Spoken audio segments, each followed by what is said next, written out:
nuclear uma roono xoolaha dadka dal deegaanka xitaa uma roono waxa laga fogeeyaa 35 kilomitir برسنت حقنا 35 كيلومتر 70 متر bay u dhaxaysaa 35 in looga soo dhawaado lama rabo wadanka inta seeska inta la eg leh ee lagu ilaali karo ama wax lagu bacrimi karo ama dhismaha laga furi kara waa ka Ethiopia xaq uga yaala halkaasna calaamad su'aal isa السلام عليكم ورحمة الله تعالى وبركاته صاحب يال سؤال بان isweydiinayna maanta su'aashaasi waxay tahay saaxiib yaal madaxweynaha Ethiopia safar ayuu galay safarkiisa markuu soo laabtay wuxuu soo yeeray baarlamaanka wuxuu u sheegay inuu heshiis soo galay dhanka tiknoolajiyada ama nuclearka bacriminta nuclearka ama dhanka tiknoolajiyada ay ka saacidayso dawladda quwad leh ay ka saacidayso inuu heshiis la soo galo soo saxiixay oo contract buuxa soo galay ayuu shacbiyadiisa u sheegay aadi ugu warbixiyay macnaha ninka la yiraahdo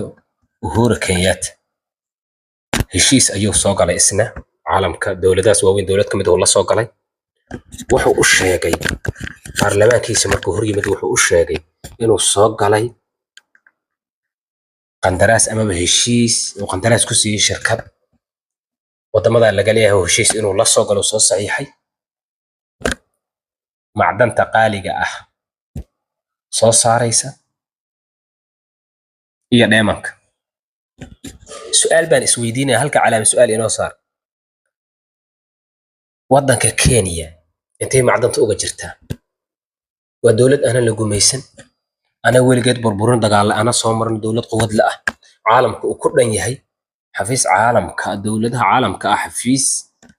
mid colaad way isku qaban karaan laakiin amni darro looga cararay maaha xafiiso kooda furan yihiin hay'adihi ayaa ku dhan wadamada inta badan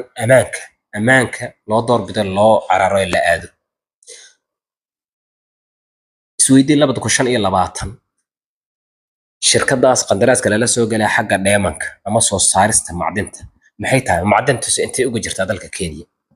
isweydiin meesha macdintu ku jirta halkaas ayaa laga rabaa commentiga noogu soo qor dhanka kale dawladda Ethiopia waxay soo gashay heshiis sidoo kale shirkad weyn oo soo saarto alaabahan ama qalabkan lagu bacrimiyo hubka nuclearka aaska marka horeba waxay u baahan tahay meeshii horta bacriminta la gaaray ba dhismay u baahan tahay dhismadaas wuxuu u baahan yahay dhul size leh ama waasac ah aan kala koreyn level xagu ku uga yaala Ethiopia dhulkaas adaan ku weydiinaya